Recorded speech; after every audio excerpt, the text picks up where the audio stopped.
This tale comes in many variants from many places. I have chosen some of the most similar and distilled them into this final result. If you've heard or read this one before, you may notice a few differences in detail or even in structure, as I have followed the ancient tradition of retelling a tale with the sorts of minor tweaks that have marked the evolutions of these stories over time.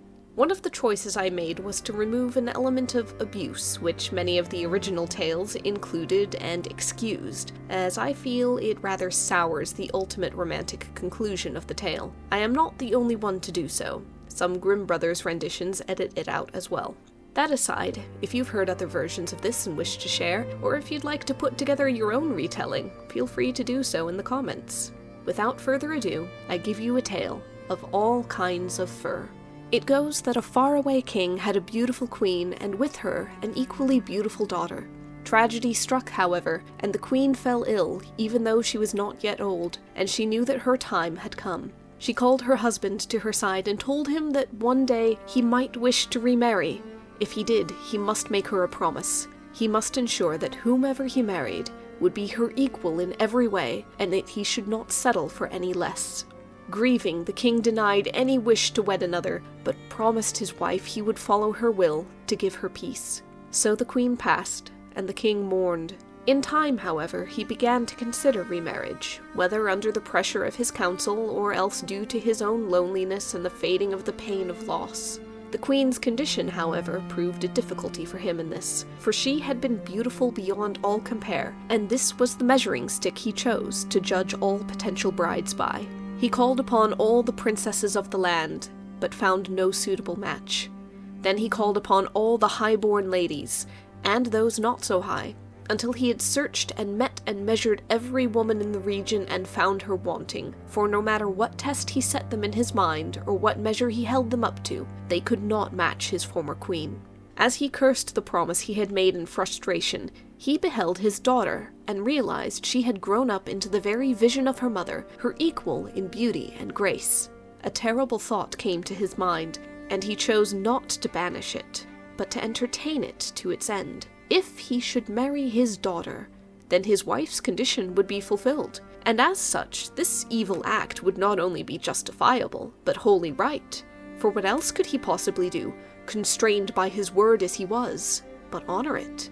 The more he thought, the more excuses he made, until he was so satisfied by his twisted logic that he followed through on it without any compunction. He summoned his daughter and told her to make herself ready, for he would marry her, no matter what was said.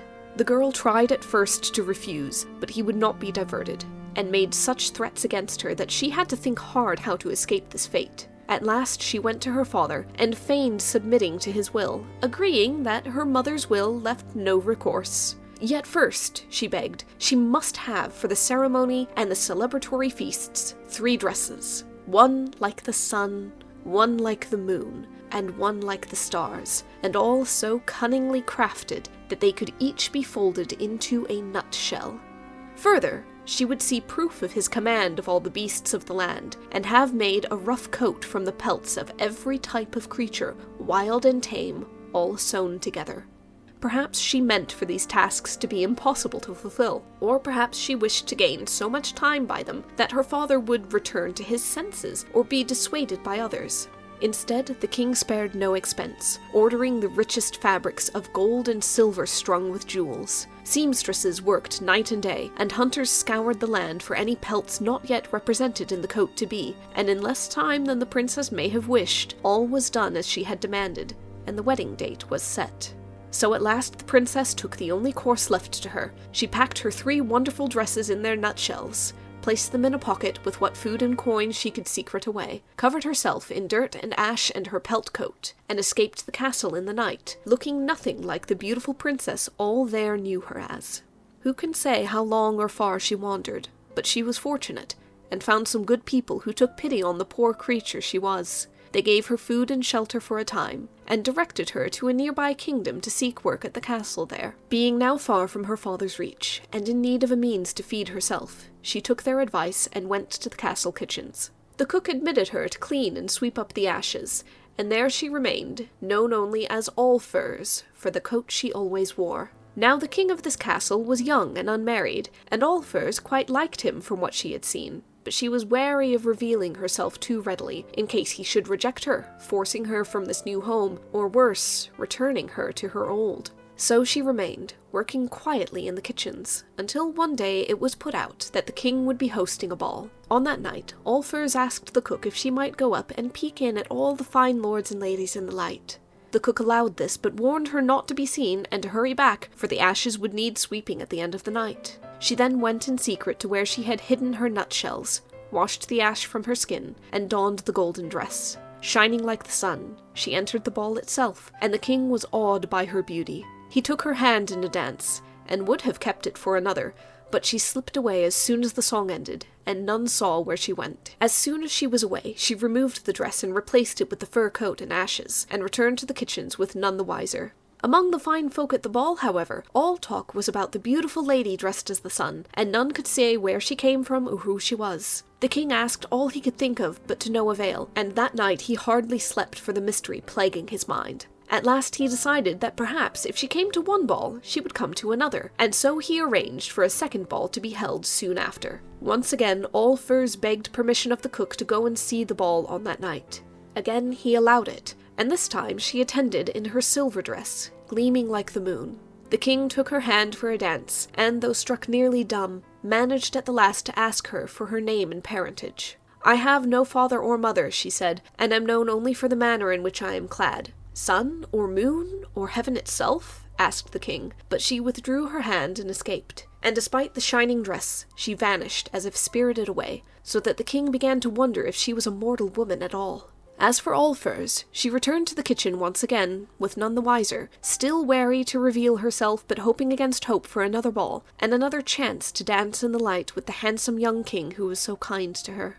The king searched high and low meanwhile for a parentless lady, named for sun or moon, gold or silver, beauty or radiant light. He found many fanciful names in his search, but none of them belonged to the lady he sought.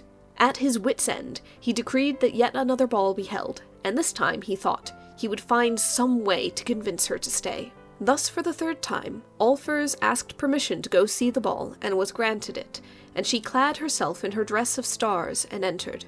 The king immediately caught her for the customary dance, as he had been waiting in hope for her arrival, and had ordered that the dance be a particularly long one. During it, he tried to learn her homeland and her name once again, but she evaded all questions, being unsure now how to answer them without discovery, or how to explain herself in full.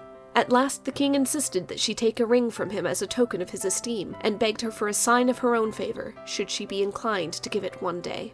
At last the dance ended, but it was later than was customary, and when Allfurs escaped and returned to don her disguise, she hadn't the time to change fully, but concealed her star dress beneath the coat of furs, and dusted herself with ash only up to the places not covered by the coat, and rushed to rejoin the kitchen staff so disguised. Now it was customary, following these late balls, for the king to request a light soup from the kitchens as a final repast for the night, after all guests had departed. This time, as it was prepared and set aside in a dish to be delivered upstairs, Allfurs stealthily slipped the ring given to her into the bowl, then kept about her work, and waited to see what would come of this. The king was shocked, of course, to discover the ring in his dinner, and took himself to the kitchens at once to find out where it had come from and how. As he questioned the kitchen staff, it happened that Allfurs's coat slipped to the side, and the star dress caught the light, glittering far brighter than anything else in the room. The king saw it and caught her, recognizing beneath the ash and rough fur the lady he had sought at last. They withdrew and spoke for a time, and when he had her whole story, he did not disavow her as she had once feared,